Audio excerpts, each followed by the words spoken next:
चालाक लोमड़ी और समझदार मुर्गा।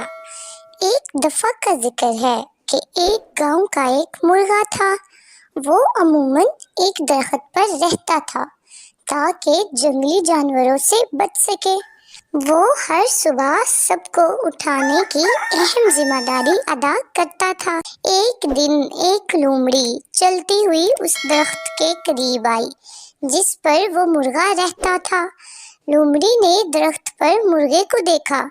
चौंक लोमड़ी बहुत भूखी थी। उसने मुर्गे को पकड़ने का फैसला किया और सोचा, ये मुर्गा तो बहुत मजेदार लग रहा है। अगर ये मुझे मिल जाए तो मैं बहुत खुशकिस्मत होंगी। उसने सोचा कि मैं इस मुर्गे को नीचे कैसे बुलाऊं।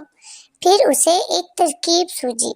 उसने मुर्गे को बहुत ही दोस्ताना तरीके से कहा, हेलो प्यारे मुर्गे, मेरे पास आपके लिए एक अच्छी खबर है। जो जंगल के सब जानवर दोस्तों की तरह मिलजुल कर रहते हैं।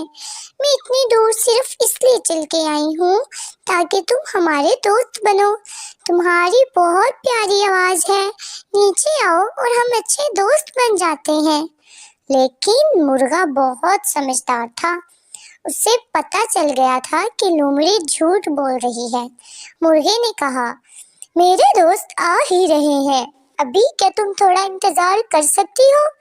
लोमड़ी को ये जानकर बहुत हैरत हुई और उसने मुर्गे से कहा, वाकई कौन आ रहा है?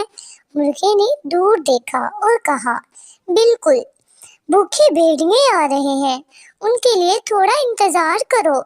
लेकिन मुर्गी ने जब भूखे भेड़िए के बारे में सुना तो वो डर गई और उसने मुर्गे से कहा, नहीं, मैं चलती हूँ, मुझे कुछ काम है। ये कहकर लोमड़ी वहां से चली गई।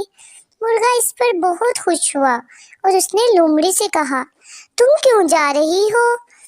क्या तुम हमारी दोस्त नहीं बनोगी? लेकिन लोमड़ी वापस नहीं आई। इस तरह समझदार मुर्गे ने खुद को चालाक लोमड़ी से बचा लिया। तो प्यारे बच्चों, आपने इस कहानी से क्या सबक सीखा? कि चालाक बनो और किसी भी मुसीबत से बचने के लिए अपने दिमाग का इस्तेमाल करो। वक्त पर समझदारी करना बहुत जरूरी है।